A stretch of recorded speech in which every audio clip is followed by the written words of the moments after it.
तारा मंडल बैठ कर चांद बड़ाई खावे, उदय भया जब सूरज का स्यों तारों छप जावे। हमारी बुद्धि पशु जैसी बना दी काल ने। एक बार तो असर हो से इस बात का। गुरु जी क्या कह रहे हैं, भगवान का आदेश सुना रहे हैं, कैसी दुरुक्ति।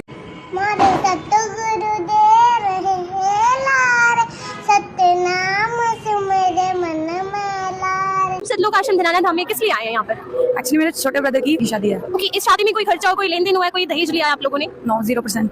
आपका कोई खर्चा हुआ, लड़की वालों ने कुछ लिया हो आपसे? नहीं नहीं, बिल्कुल भी नहीं। तो आप बता रहे कि कोई भी लेन देन नहीं हुआ ना, 0% कह रहे हैं आप, 0% खर्चा, कोई भी खर्चा नहीं हुआ। तो आपको यहाँ पर आकर कैसा लगा आश्रम में? अच्छा लगा, बेसिकली शांति वाला माहौल है ज्यादा। और भाई सत्संग में जरूर आया करो, सौ काम छोड़ कर आया करो, ये आदेश होता है गुरु जी का। और यही पालन नहीं करोगे फिर भगत की से फिर लाभ इसे टिंडे मिलेंगे। तो कहते हैं तारा मंडल बैठ कर चांद बड़ाई खावे, उदय भया जब सूरज का स्यों तारों छप जावे।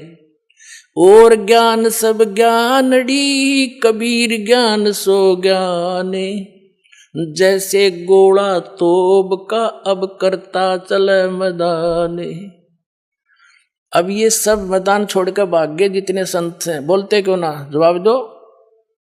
तो इससे बुद्धिमान समाज समझ जाएगा कुछ दिन में कि कख नहीं इनके पास, और बुद्धिमता इन महापुरुषों की ये होगी। ये स्वयं कह दें भाई कोई बात ना। देखो वही सदग्रंथ है जिनको मान्य मानते थे, उन्हीं में प्रमाण दास ने दे दी। ये सच्चाई है तो इन्होंने भी कहना चाहिए इस बात को। और कोई इसमें हार जीत नहीं होया करती, हार जीत तब मूर्ख आदमी बना करे।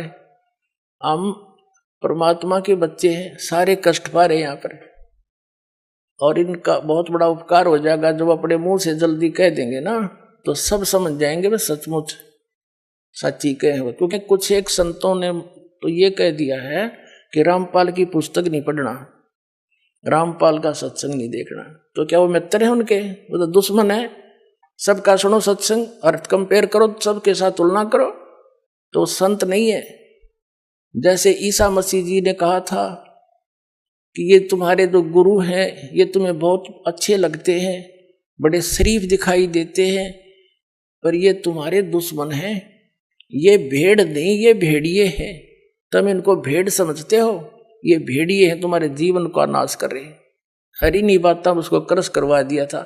वो उपकारी आदमी था, और उन दुष्टों ने अपना, क्यों उसमें शिक्षा थी को नहीं, राजाओं को बका दिया, प्रजा को बका दिया, और उस महापुरुष को क्रश करवा दिया, उस महापुरुष को।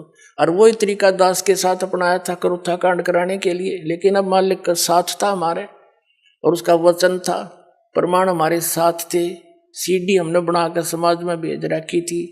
तो वही काम दास के साथ करना था। करुत्था कांड झूठ झाट बोल कर, अफवाह फैला के, इतना अफवाह फैला दी जब समाज में मुझे मारने के लिए कि इसको मार भी देंगे तो जनता नहीं कहेगी ठीक हो गया, निकम्मा आदमी था, मारना चाहिए था। उसी उद्देश्य से उन्होंने फिर आक्रमण किया करोथा आश्रम पर, इस मुख्यमंत्री हरियाणा के भूपेंद्र सिंह हुड्डा के कहने से। क्योंकि ये भी आर्य समाजी है, और महर्षि दयानंद की पोल खोल दी, मैंने वेदों से तुलना कर दी उनके सत्यार्थ प्रकाश की, और इतना ही कहा था भाई आप इसको सत्यार्थ प्रकाश महर्षि दयानंद का लिखा हुआ मानते ही हो। और ये महर्षि दयानंद कहता है कि वेद सत्य है, वेदों में जो लिखा है वो मुझे मान्य है, और इसके अतिरिक्त मैं किसी की बात को स्वीकार नहीं करता। तो वेदों से तुलना कर दी कि महर्षि दयानंद कह रहा है कि परमात्मा पाप नाश नहीं कर सकता। ये दुर्वेद अध्याय नंबर 8 के श्लोक नंबर 13 में स्पष्ट किया है कि परमात्मा घोर पाप भी नाश कर दे साधक के। फिर वो भगवान के साथ जो पाप है नाश नहीं कर सकता, वो साबुन के साथ जो मैल नाश नहीं कर सकता, फिर साबुन भी क्यों कहते हैं उसको? ऐसे इसके ढेर सारे प्रमाण वेदों से ही कैंसिल कर दिया। ये कति फ्यूज हो गया। इन आचार्यों ने पता चला कि ईब तुम्हारी रोजी रोटी जावेगी, जय हमारे अनुयायियों को पता लग गया। इसलिए इन्होंने उनकी जनता का दिमाग बदलने के लिए मेरे को बदनाम करा, छक्के इतना बदनाम कर दिया कि घर के भी नफरत कर दिया आदमी थे, जो इतनी भी झूठ होती हमारे अंदर। लेकिन आज वही रामपाल है, शिखर में जाएगा यो ज्ञान। हाँ, पता लग जाए सबको। परमात्मा कहते हैं आपके अंदर ये 5 नारी और हैं जो भक्ति बाधक हैं, काम, क्रोध, मोह, लोभ, अहंकार। इन 5 को त्यागते घर में रह ले। फिर घरवाली नारी इतनी बाधक नहीं है जितनी ये तेरी बीमारी बाधक है जो आपके अंदर जमा है। हमारी बुद्धि पशु जैसी बना दी काल ने। एक बार तो असर हो से इस बात का, गुरुजी क्या कह रहे हैं, भगवान का आदेश सुना रहे हैं, कैसी दुरुक्ति होगी। और घंटे 2 घंटे के बाद फिर वैसी बुद्धि बन जाती है। इसका एक ही तरीका है कि रह रहकर सत्संग सुने और दाव लगते ही सिमन डट के करे। फिर भक्ति बढ़ती जाएगी ना, आपकी सेवा की, धर्म की, दान की या कमाई बढ़ जाएगी। फिर यू ज्ञान काफी देर तक असर करने लग जाएगा।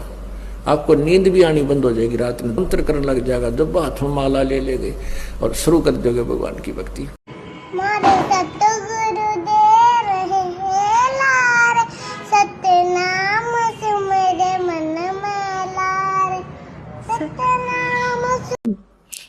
कितनी गहरी बात कही है मालिक ने कि तुझको सतगुरु के बिना, गुरु के बिना ये जानकारी कौन देगा, तू क्या कर रहा है, तुझे करना क्या चाहिए था, वास्तविक भक्ति कौन सी है, तू कहां से आया था, यहाँ किस जुगाड़ में जुड़ा बैठा है।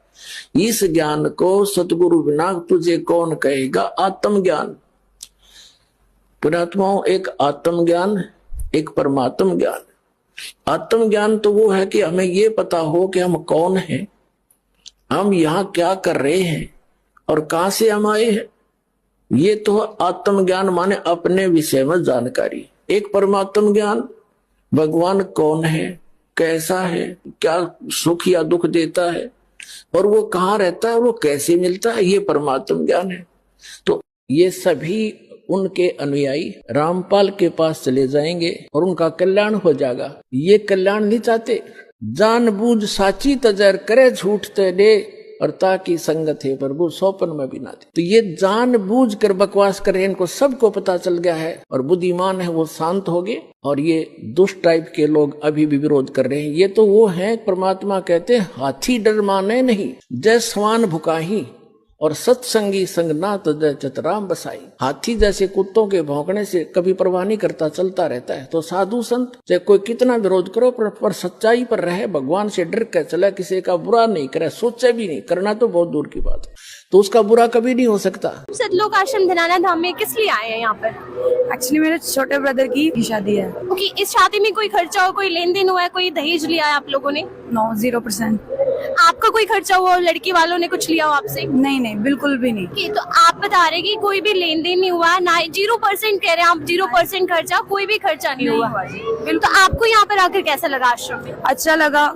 बेसिकली शांति वाला माहौल है ज्यादा। हर शादी में मतलब धूम धड़ाका है, शांति से एक जो रिश्ता बनता है वो नॉर्मली शांति में बनेगा। तो ये यहाँ शोर शराबे से दूर होके वो थोड़ा, क्योंकि मोस्टली हम क्या देखते हैं कि शादियों में धूम धड़ाका हो, जैसे परेशानी भी होती है। यहाँ नेचुरली एक तो परमात्मा का नाम लिया गया, दूसरी बात शांति में शादी हुई। तो आप इससे खुश हैं? चंद्र सूर्य की आयु लग, जे जीव रहे शरीर, सतगुरु से भेटा नहीं तो अंत कीर का कीर। इसका भाव अर्थ है, चंद्रमा और सूर्य के समान लंबी आयु भी लग जाए और जीव का शरीर बना रहे, लेकिन यदि सतगुरु से भेंट नहीं हुई तो अंत में जीव का विनाश निश्चित है। सत साहेब।